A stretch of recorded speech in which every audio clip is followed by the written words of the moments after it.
الحمد لله والصلاة والسلام على رسول الله وعلى آله وصحبه ومن والاه.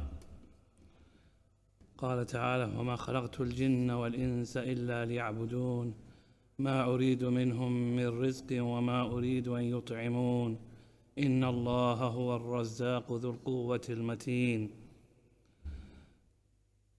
Continue.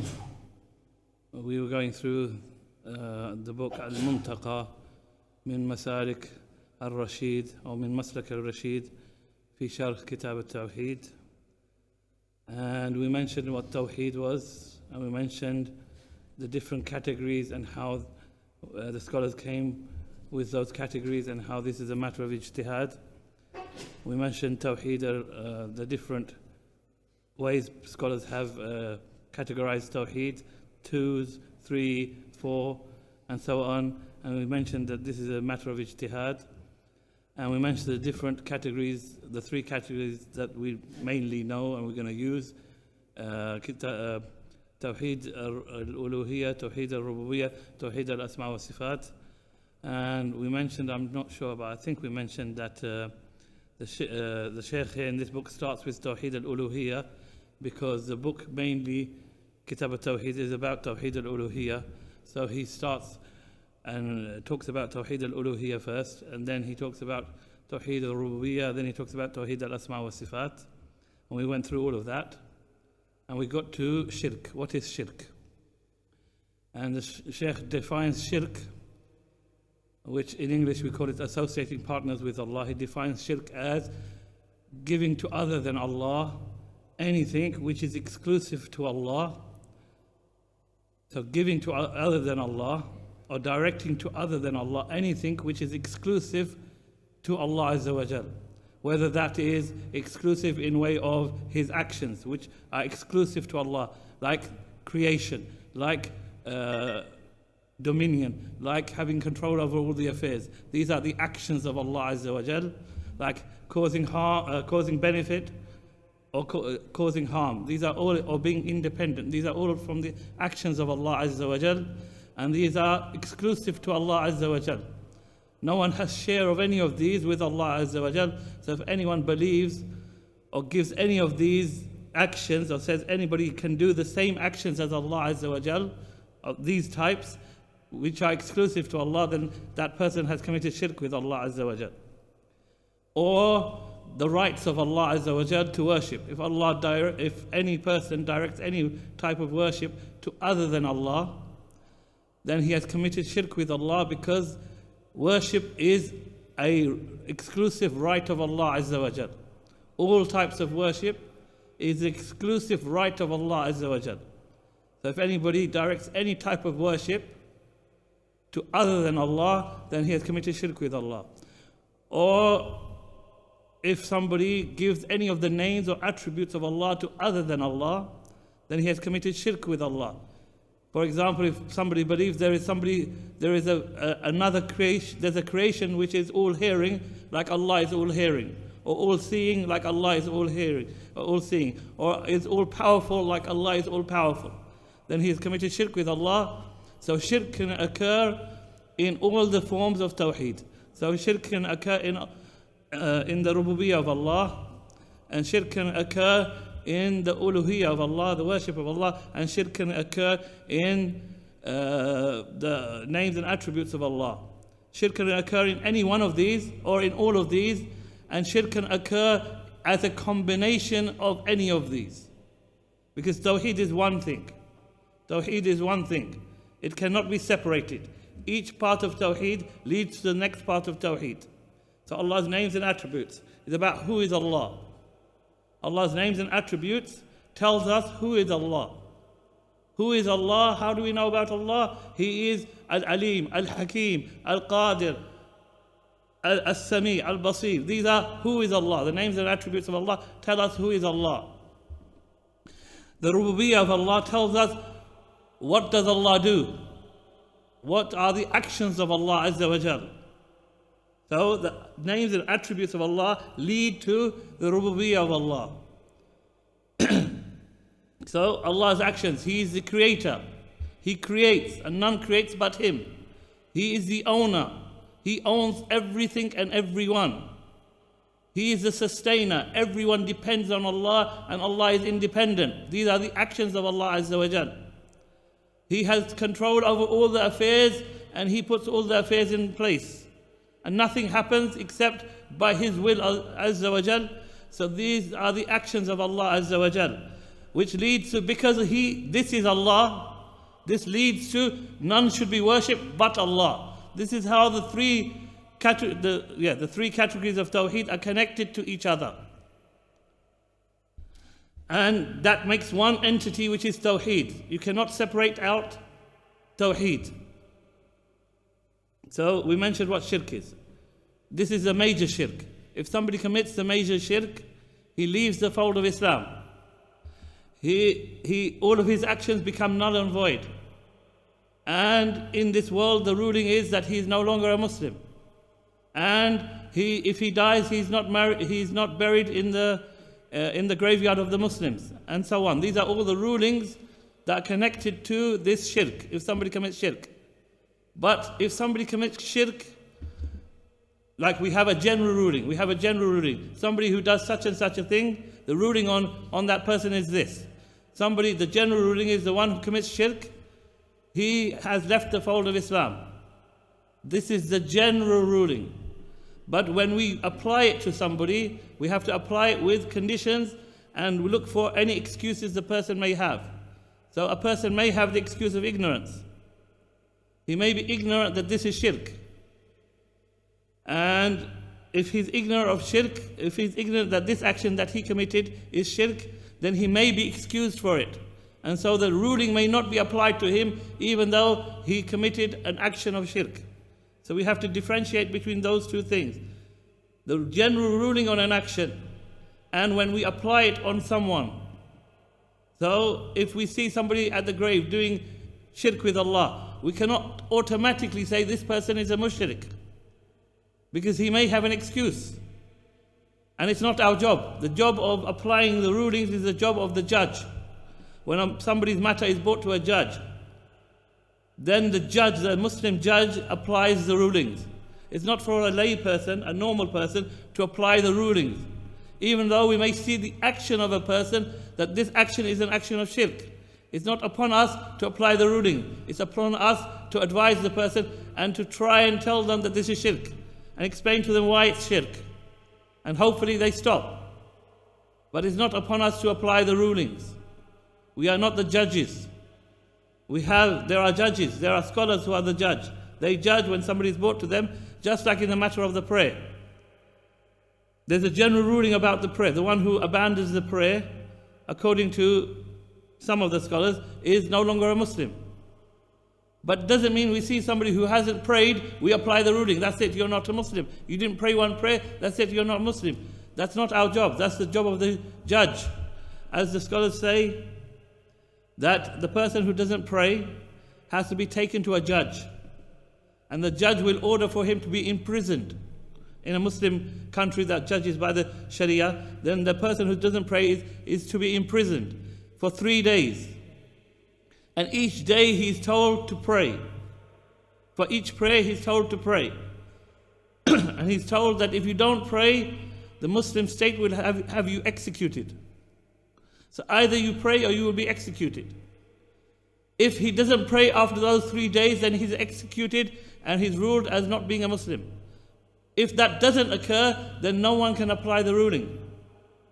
The ruling of someone not being a Muslim, especially in the case of the Salah, is for the Muslim judge to apply it in a Muslim state.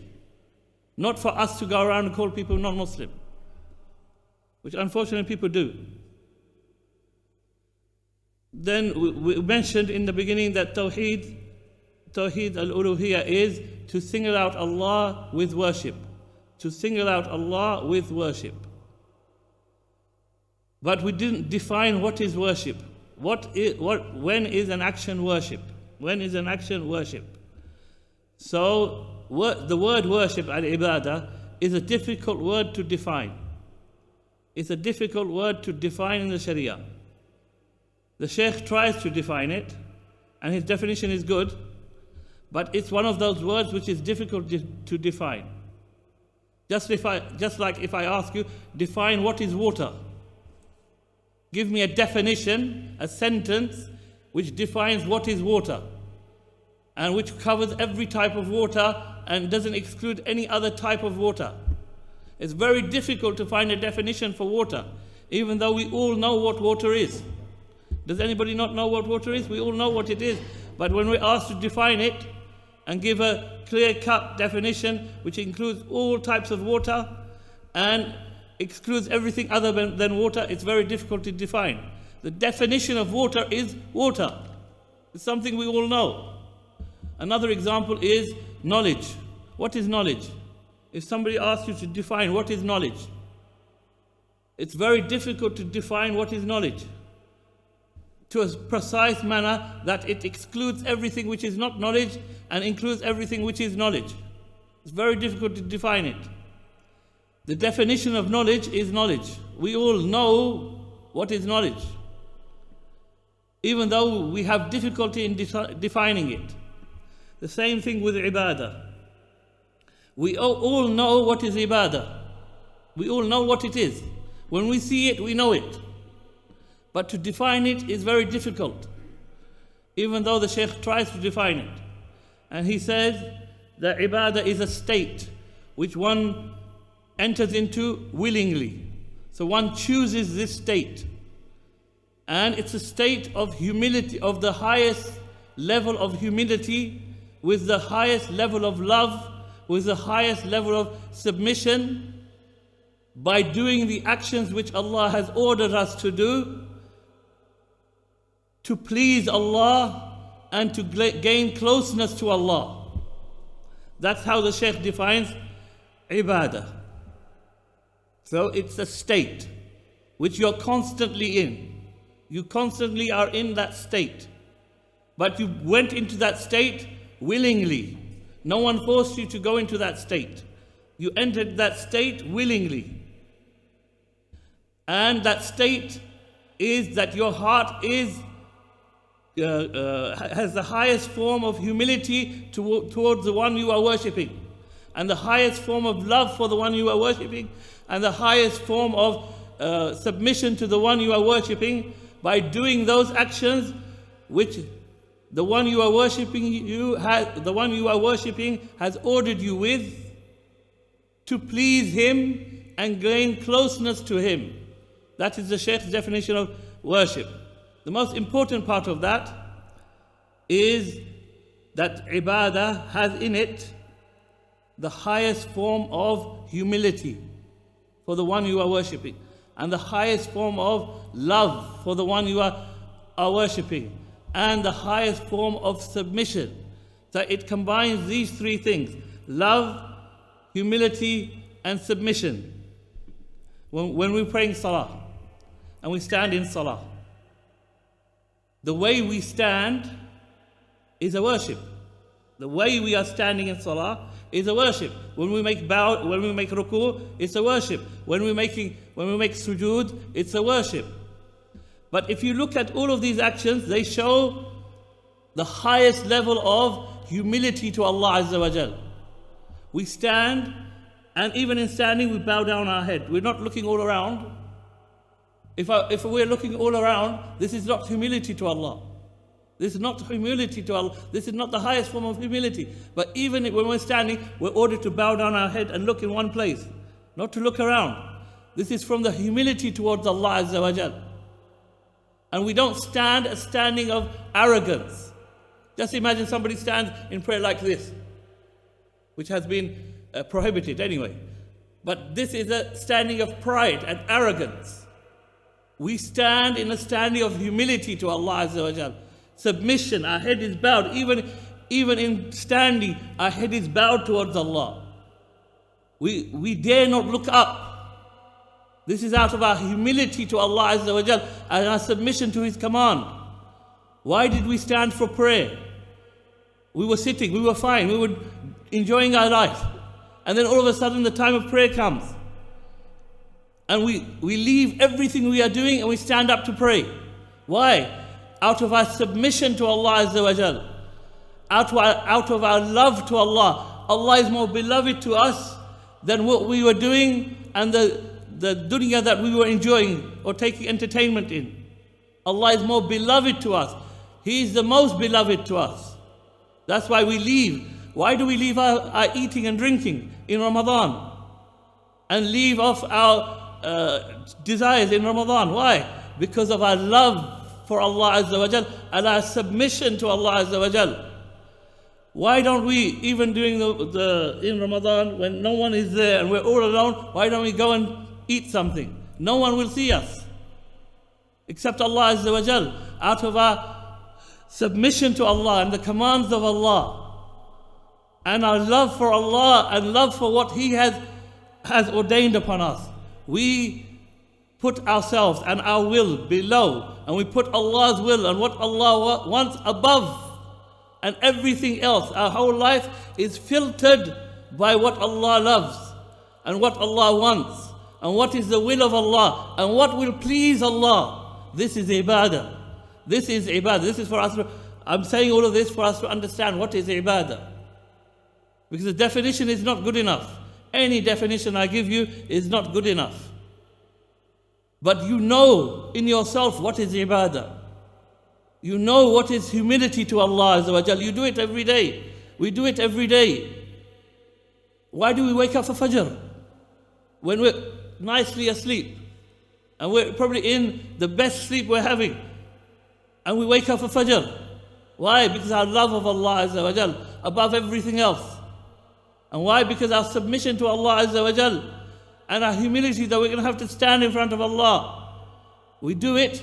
This is a worship. Even our getting up to pray Fajr is a worship of Allah Azza wa Jal. All of this is included in the definition of worship.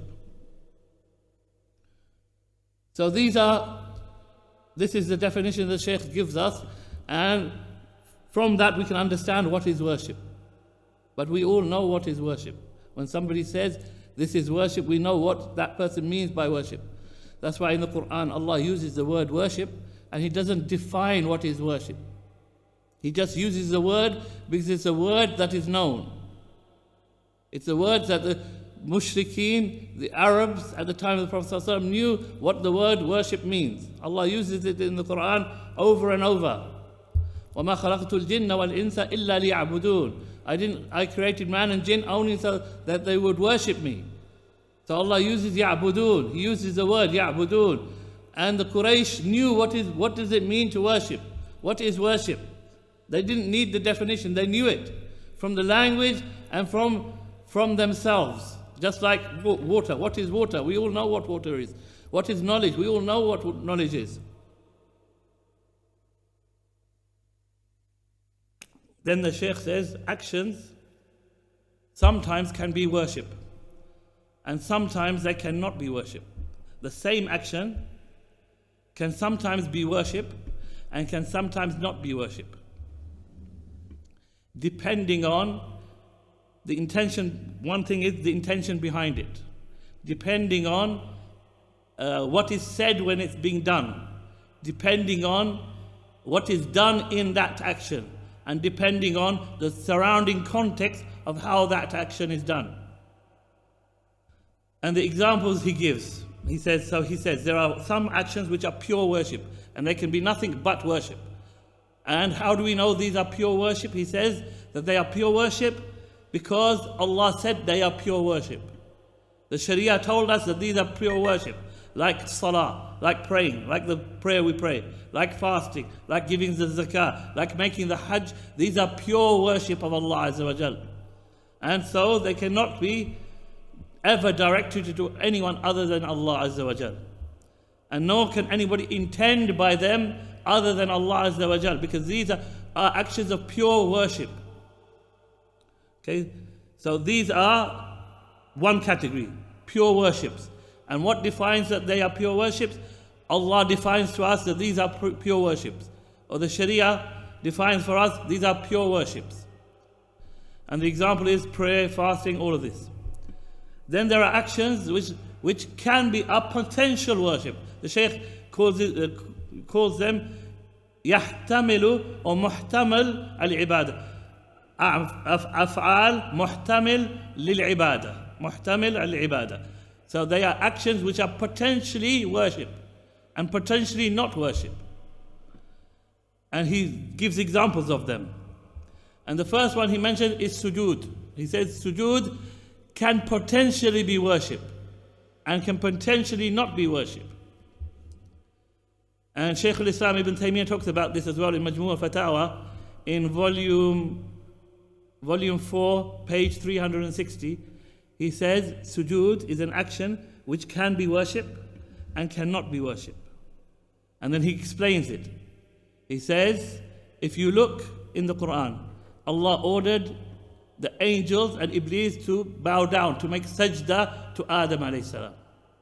And if you look, Allah ordered, or not Allah ordered, Allah didn't order. In Surah Yusuf, the siblings and the mother and father of Yusuf alayhi salam made sajda to Yusuf alayhi salam, which indicates that sajda is not always ibadah, because Allah doesn't allow ibadah to be directed to other than Him.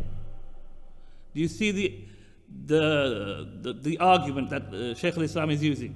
Allah doesn't order anybody to worship other than Him. So when Allah ordered the angels to bow down and Iblis to bow down to Adam, this bowing down, this sajda was not ibadah. Allah doesn't order with shirk. Allah doesn't order with shirk. So this bowing down of them, this sajda of theirs for Adam alayhi salam was not an ibadah. This was, as Shaykh al-Islam says, this was an order. This was Allah's order to them. So their bowing down to Adam was an ibadah of Allah because they were fulfilling the command of Allah, which was to bow down to Adam. And this bowing down to Adam was a greeting or a respect for Adam, and not an ibadah of Adam. Do you see the difference? This was out of respect for Adam and because Allah ordered them to bow down to Adam. So this sajda that they made for Adam was an ibadah of Allah because they were fulfilling the command of Allah. But for Adam, it was out of respect and out of greeting of Adam. And this bowing down of Yusuf's family to Yusuf alayhi salam was out of greeting and respect to Yusuf alayhi salam. That's what Shaykh al-Islam mentioned. And the Shaykh mentions the same thing. So sajda can be ibadah when we do it in prayer. When we do it for Allah, then it becomes an ibadah. Like we do sujood al-tilawa. Why do we do sujood al-tilawa? Because we read some of the verses of Allah which have sajda in it, and then we bow down to Allah Azza wa Jal. So this is an ibadah, because the intention behind it is for Allah. The context is because of reading the verses of sajda, and Allah has commanded us, but a command of recommendation, to bow down to Him when we read these verses. So this becomes putting everything together, the context, the reason, the intention, that becomes ibadah. Whereas if for example, in some cultures, even though this is not allowed, in some cultures, children bow down to their parents. There are some cultures, or they touch their feet. They bow down, they go down and they touch the feet of their parents out of respect for their parents. This is, in our Sharia, this is not allowed. This is haram to do. But this is not ibadah. This is not ibadah of them.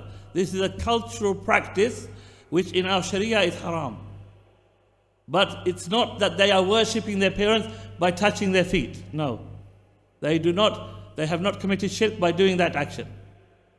In some cultures, they actually bow down like we do in Salah. They bow down to their parents, like in the Nigerian culture.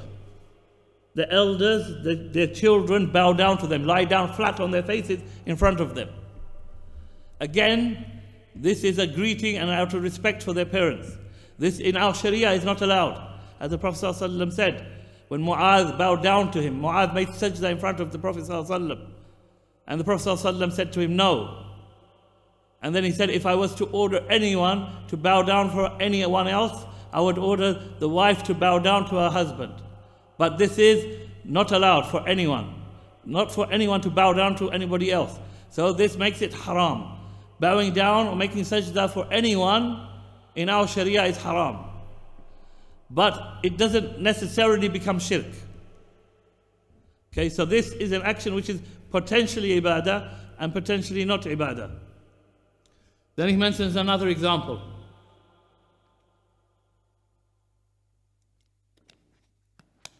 He says slaughtering. Slaughtering. What do I mean by slaughtering? Cutting the throat of an animal and spilling its blood. This is a potential action of worship. If it's done for Allah, then it becomes worship. If it's done for the sake of Allah and only for Allah, intending Allah, doing it in the way the Sharia has ordered, then it is worship. If it is done for the purpose of eating the meat, so we slaughter the animal, we spill its blood, and then we cut up its meat and we eat the meat, then this is not an action of ibadah. This is for the purpose of eating. Or if a guest comes to your house and you have no food, especially in the villages in the Muslim world. A guest comes to your house and you have no food, but you have, you have a goat. So for that guest, you slaughter your goat and you cook its meat. So the slaughtering of that goat is for the guest, but not out of worship, out of feeding the guest, out of honoring the guest. So here the slaughter is not ibadah. But if somebody was to go to a grave, or let's make it even more clear, somebody were to go to an idol that is worshipped besides Allah, like somebody went to a Hindu temple and then took an animal and slaughtered the animal in front of the idol and maybe even spilt the blood on the idol and made this sacrifice as an offering to the idol, then this would be shirk with Allah Azza wa Jal. This would be shirk because the intention behind it, the context in which it's being done, there's no reason to slaughter an animal for an idol. The idol's not going to eat it, is it? There's no reason for it. The intention is wrong. The intention is to make an offering to the idol. This is shirk with Allah. Whereas that same slaughtering to honor the guests that come to your house is not shirk with Allah, but it is an action which is recommended. If a guest comes to your house, it's recommended for you to be kind to the guest and to treat them well and to honor the guest. This is something recommended in our Sharia.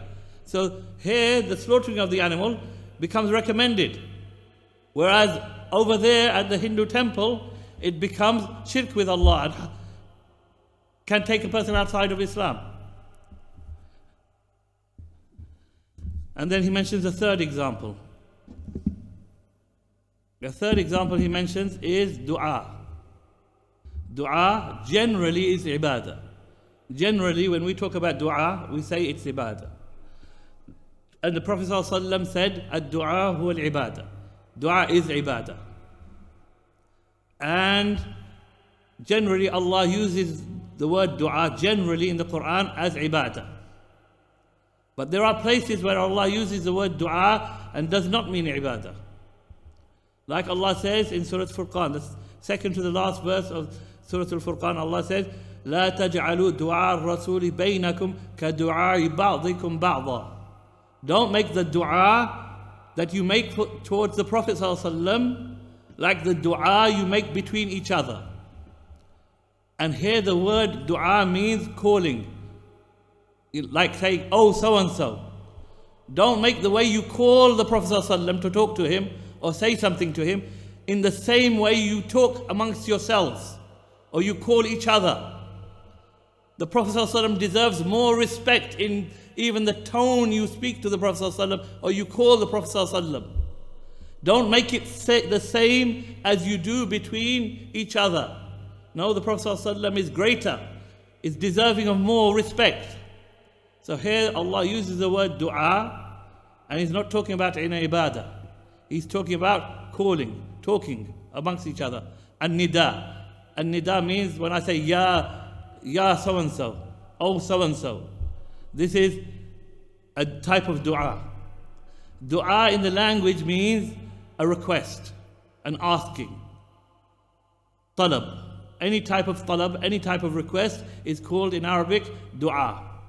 So if I was to request from the one at the back of the masjid, bring me a Quran please, that would be linguistically a dua, because it's a request. So any request is a dua. But would we say that when I ask the person to bring me a Quran, I've made ibadah, I've worshipped him? No, no one with any sense would believe that I've worshipped him by asking him to do something for me. So sometimes dua, the linguistic, especially the meaning of dua, is not a worship. And sometimes it is a worship. When you're asking Allah for something, that is only Allah can do, this is worship. When you're asking somebody something which only Allah can do, then this is a worship of the one that you're asking. So if somebody asks for his sins to be forgiven, and he asks another person, oh so and so, forgive my sins, then this would be shirk with Allah Azza wa Jal, because he's asking something which none can do but Allah. So he's given a characteristic of Allah to that person or that creation, because only Allah, it's one of the exclusive rights of Allah, that only Allah can forgive the sins. Only Allah can forgive the sins. Or he asks anything which only Allah can do from a creation, then that would be shirk with Allah. But if he asks a person for something that that person can do, then that is not shirk with Allah. That is acceptable, and that is not worship. So do we understand the difference? When you're asking somebody for something that only Allah can do, then that would be shirk with Allah. But when you're asking somebody something that they can do, which is in their power, then that is not shirk, and that is not ibadah. For example, and I'll give you an example. If somebody is drowning, they're in a lake and they don't know how to swim and they're drowning, and there's a person standing on the shore, on the bank, and he can swim, and the person who's drowning calls out to the person who's on the bank, so and so, help me from drowning, or save me from drowning. Here he's asking help, and the person can hear him. The person is present. The person can swim. So it's within his power to save or try to save the person who is drowning. So this type of request and this type of asking in Arabic would be called istighatha. In Arabic we would call this istighatha, that the person who is drowning is making istighatha to the one who is on the bank. And istighatha means to ask for aid and help when some difficulty or calamity falls upon you. So this type of istighatha is acceptable and is fine, because the person is present, the person is able and can save so being present and it's within his capabilities, then this is not an ibadah. This is a perfect, normal, perfect request, a normal request that everybody would understand. But if the same person is drowning and there's no one on the bank, there's no one there to save him, and he calls out, Ya Rasulullah, save me, then the Prophet ﷺ is not present. The Prophet ﷺ cannot hear. The Prophet ﷺ is not able at that point. Is not able at that point because he's not present. Then this would be a shirk istighatha. This would be asking the Prophet ﷺ something which is only in the hands of Allah Azza wa Jal. So you see the difference.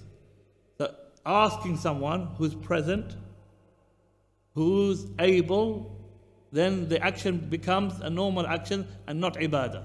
Whereas asking someone who's not present and not capable, then this would be a type of ibadah. Did we understand that?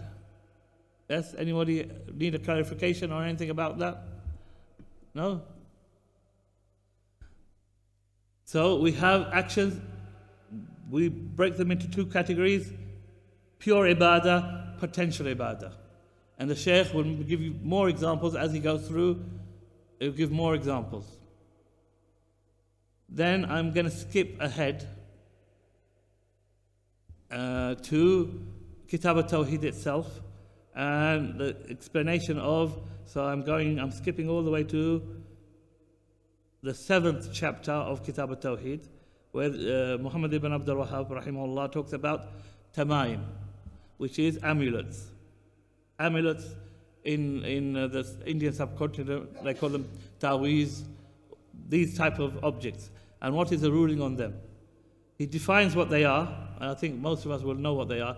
They're either some kind of thing that is hanged, some kind of rope with something connected to it, which is hanged on people, either on their arms or on their necks, and they can be hanged on animals as well. Or they're some kind of bracelets or something that you put on the wrist or on the arm. And the purpose behind them is to remove any type of calamity or to ward it off. That's the purpose of them.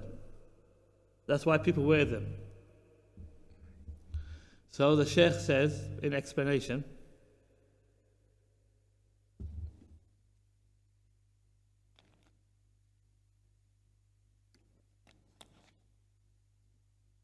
he says there are different types. He says we have to take them apart and see what types they are. So he says the first type, he says we're going to talk about 5 different types of them. The first type is the one which has Quran in it. Quran has been written and then it has been hung, or it had been placed either on a person, on an animal, or on a wall or somewhere. It has been placed for this purpose, to ward off harm and to bring about some benefit. So, in this type of tamima, in this type of amulet, in this type of taweez, there should be nothing in it which has anything which goes against the Sharia. So it is only Quran or authentically narrated du'as. And this specific type, the scholars since the time of the Sahaba have differed on its ruling. Since the time of the Sahaba, they've differed on the ruling on this type of amulet or this type of taweez. So there are 3 opinions on this type of taweez. So we're talking about one which has Quran in it, or written Quran, not numbers, not shapes, no, written Quran, verses of the Quran. Maybe it has Ayatul Kursi, or the last verses of Surah Al-Baqarah, or something from the Quran, or some type of dua that is reported from the Prophet ﷺ in it. So there are 3 opinions on this. The first opinion is that all of these types of amulets and taweezes are prohibited. And this is the opinion of many of the Sahaba and many of the Hanbali scholars and many of those who have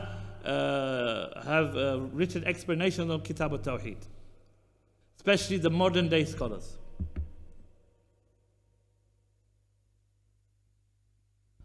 The second opinion, and of course they have evidences for that, because the main evidence is it wasn't done during the time of the Prophet ﷺ.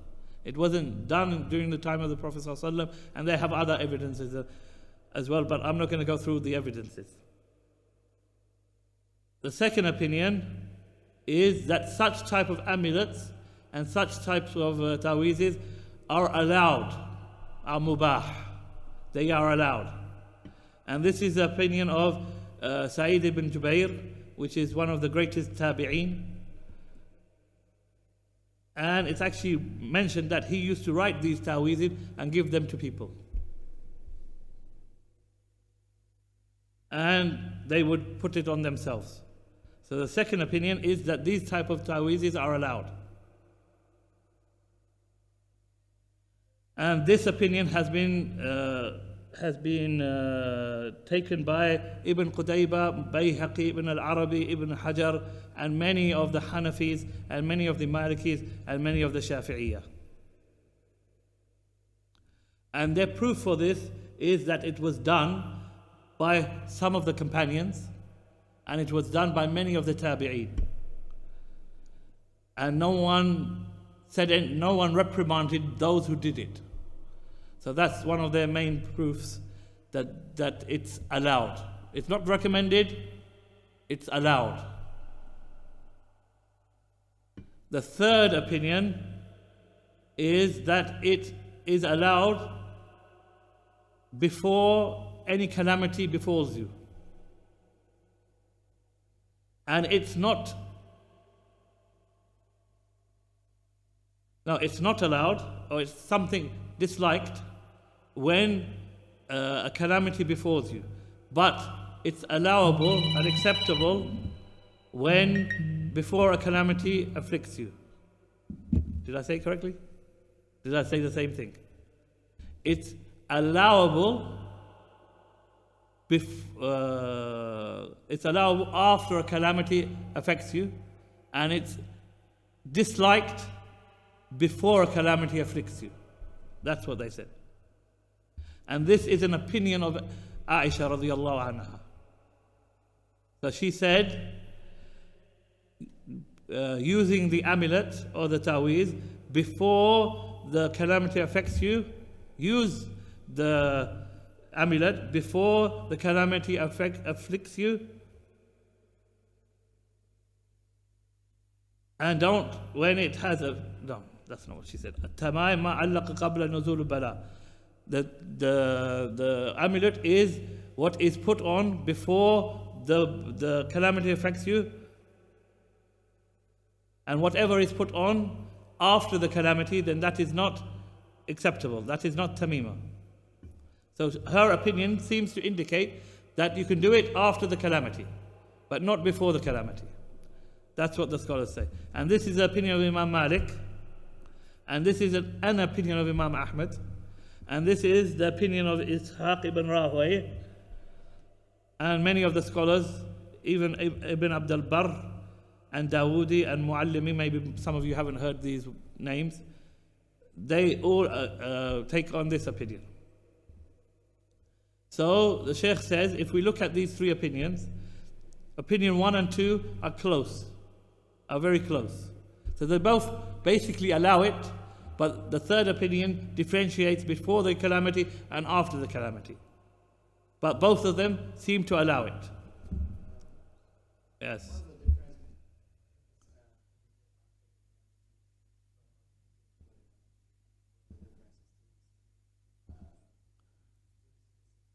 You're using the same thing, but after it's affected you, so it's not, you're not using it as something general. You're using it specific to that calamity. But the other opinion says you could use it all the time and wear it all the time. And it doesn't matter if there's a calamity or not a calamity. The problem with the second opinion is that maybe somebody's heart will become attached to it constantly. Maybe. Allahu A'lam.